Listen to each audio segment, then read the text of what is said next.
how much are you prepared to pay for a bottle of good wine? The Tabernacle in Stellenbosch is planning to put up a few historical wines up for auction. In fact, that auction has already started to take place, if I'm not mistaken. And don't whine about the price of these bottles should you want to participate. They reach prices of up to 500,000 Rand each. Let's get more from Roland Peens from Strauss and Co auction house. Thank you very much for your time this morning, and only because it's included in my intro, Roland. Let's start by what one bottle of fine wine, a bottle of fine wine, could fetch for at these this auction that we're going to be speaking about this morning. I think people are very interested to see how much people are willing to pay for a fine bottle of wine. Thank you, Ruifa. This is a fantastic opportunity for collectors to buy the rarest collection of old vintage South African wines.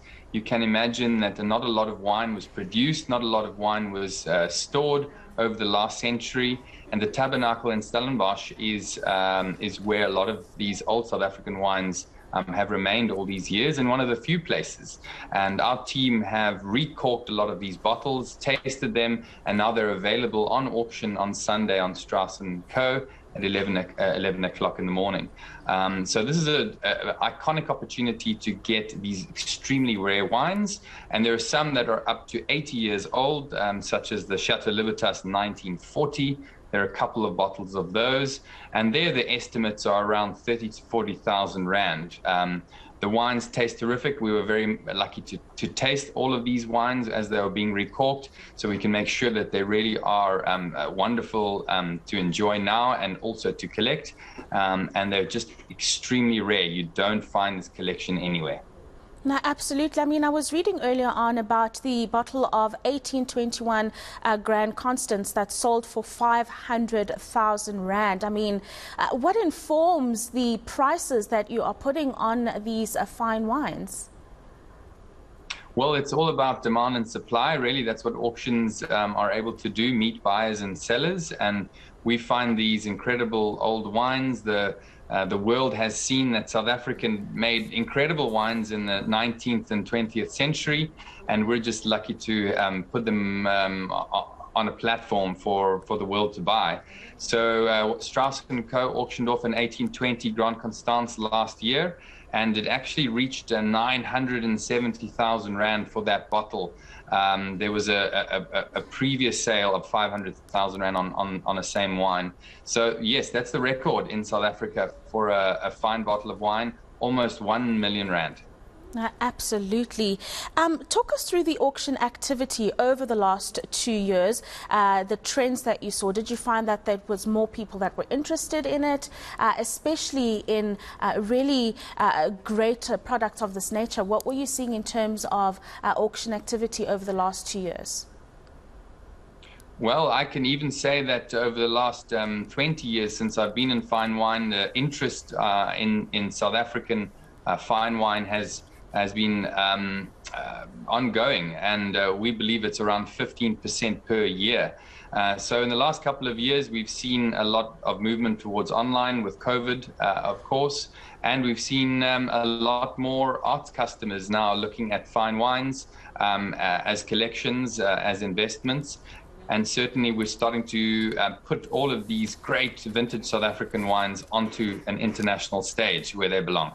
I'm glad you bring that up, because I was wondering, where do most of the buyers come from, Roland? Do you find that a lot of them are South Africans who have a knack for these fine wines, or are you finding more international individuals coming through to buy these wines? Certainly more and more internationals, especially with the very rare wines. South African wines are inherently less expensive, in fact underpriced compared to the great wines of France or Italy or Spain or America. So we offer great value in what we can sell. But we certainly do have international interest in a lot of our auctions. 10, 20, 30% can be international. A lot of the purchasers are still South Africans looking to have the only 1930 Chateau Libertas or the only 1820 available. It really is about the rarity of these wines and the fact that they're still terrific to drink too. You're really drinking a part of South Africa's history. No, you would be if you were able to afford one of these bottles of fine wine. And that's what I wanted to ask you. As a collector, do you actually drink the wine, or is it just forming part of a lovely collection that one would have amounted over a few years? That all depends on the buyer. We have some customers that will literally purchase it, and that night they would drink the wine and be very happy about it. Or others that would put it into a spreadsheet or into a fund, and that would be part of their investment, of their alternative investment. So that's the great thing about wine. You can keep it as an investment, and if things are going well, you can always open it up and enjoy what's inside too. Roland, have there ever been instances where someone paid 70,000 Rand for a fine bottle of wine, got home, opened it, poured up a glass and decided that they weren't happy with the taste, and then would contact Strauss and Co to be like, actually, I paid 70,000 Rand for something I don't think I actually like? That certainly is possible, and the older wines get they change in character.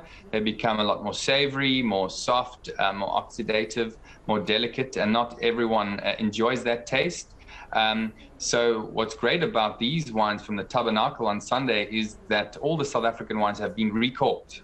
So we're guaranteeing to you that these wines taste exactly as we've done the tasting notes. So there's a guarantee there. But otherwise, and wine is one of those products where it can fail. Unfortunately, it can not be to your taste. So one needs to learn about it. One needs to taste as much as possible and explore the world of fine wine before making these big decisions. So we've got the auction on Sunday with the fine wines that you have currently. But looking forward, is there other, or are there any buried treasures that you'll be uncovering and sharing with the world through auctions once again, Roland? Because it's quite a new initiative, Strauss and Co and Wine Cellar and Hugo Jacobs have had this venture for the last 3 years. We're coming across more and more opportunities. We launched South Africa's first NFTs, fine wine NFTs, a few months ago with Villefonte, Meerlist, Canoncorp, Molyneux, and Klein Constantia. And there are indeed other exciting auctions coming up later down in the year.